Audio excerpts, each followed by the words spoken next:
Hey guys, we are on the last lesson before your adjective review, so turn to page 157 in your grammar books and we're going to go over reviewing complements. So you should be looking for reviewing complements on page 157. I hope y'all had a lovely spring break. I know I did. Didn't get to go many places, but we got outside a lot. So I hope you enjoyed the beautiful weather. Okay, so what your book has for you on reviewing complements is this 10-step process in finding all your complements. Now remember, complements are words that just complete the sentence. Yes, we like compliments like you look great and I'm sure you all look marvelous today in your lovely comfy clothes. But that's not what this compliment is talking about. This is just words, these are words that complete your sentences. So we have your indirect objects, your direct objects, predicate nouns, predicate adjectives, the ones you're going to be looking for. Now we did not do indirect objects in class this year because we ran out of time. So I will tell you which ones are your IOs once we get to the exercise. But what I've done is I've summarized these 10 steps into 3 on my board for you. So you don't have to stress about going through every single one step. So we've gone over this in class a little bit, probably towards the beginning of the year. I will refer you to my verb formula to help you find the main parts of your sentence. So that remember, the first thing you look for is you find your verb. Okay, it's really easy to find the action verb. You just look for the action word: cry, drive, sleep, stay, go, all those action words. And then if it's a linking verb, we have our linking verbs memorized. And we know the state of being verbs, the is, am, are, was, were, be, being, be. So all of that to say, it's pretty easy to find your verb. So once you find that verb, you underline it how many times? Twice. So underline your verb twice.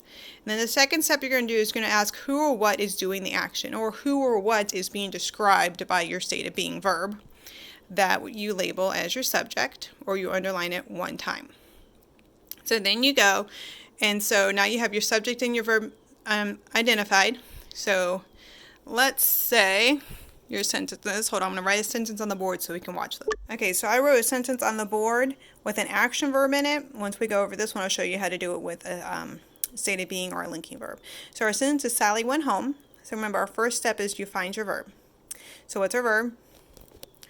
That's right, it's went. Almost said Sally. It is went, so you underline went twice. Okay, so who went? Who went home? Sally. So underline Sally 1 time. So this is now where step 2 comes into play.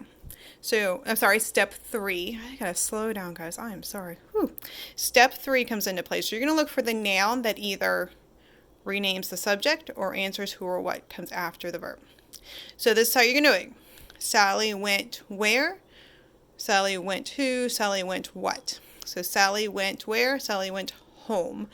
So is that renaming the subject? No. So we can't say Sally is home. No. Or Sally equals home. But is it answering who or what after the verb? Yes. We also say that's receiving the action of the verb. So we're going to label home as your DO. And that direct object is one of your complements. DO is a direct object. Okay, now I'm going to show you how to do that with a linking verb. Okay, so here's a sentence with your linking verb. Joe is my friend. So let's go through the same step. Remember, the first step is find your verb. So what's your verb? And Joe is my friend.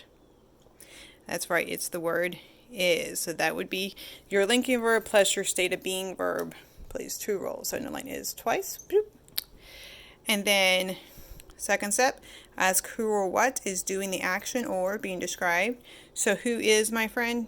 Joe. Since the whole sentence is talking about Joe, we underline him once. Okay.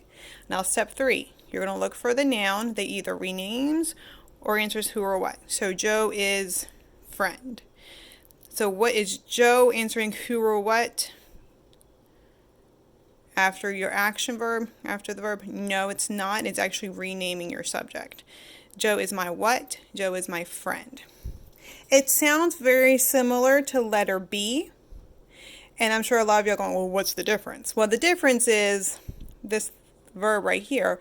We already know that that's a state of being verb / linking verb. So because we know that's a linking verb, this has to be a predicate noun. So it still does answers Joe is who, but it's not receiving any action because is not an action verb. So we're going to label that as your PN. Okay, so that's how it looks what the linking verb is. And remember, you have a list of linking verbs in your book. In fact, hold on just a second, I can tell you the page number. So if you go back to page 67, if you're still confused about the list of linking verbs, there they are right there on page 67. So right there you have is with the rest of the to be verbs. Then over here you have the others. Remember, these can play either action or linking depending on the context of the sentence. So if you're still confused about your linking verbs, go back to page 67 and that you can review those real quick. Okay, so those are the 3 general steps that you need to do. Find your verb, ask who or what is doing the action or who is being described by the verb, and then you look for the noun that either renames the subject or answers who or what. Now, you have to do just exercise A today. I know there's some exercises B and C on page 158, but just exercise A, just for a short review. Let's look at number 2. If you look at number 2, has an IO. So let me cover this one. Oh, wait up, hold on. Look at my cardboard. Don't ask why I have cardboard readily available. I have no idea. Okay. So number 2, there's number 2 for you. Alexander would be your IO. Okay, so Aristotle's your subject, taught is your verb, Alexander is your IO, and then taught what? Taught much. So much would be your DO. And there's 2 more IOs. Let me tell you them real quick. If you look at number 4, President Lincoln is an IO, so circle President Lincoln as your subject.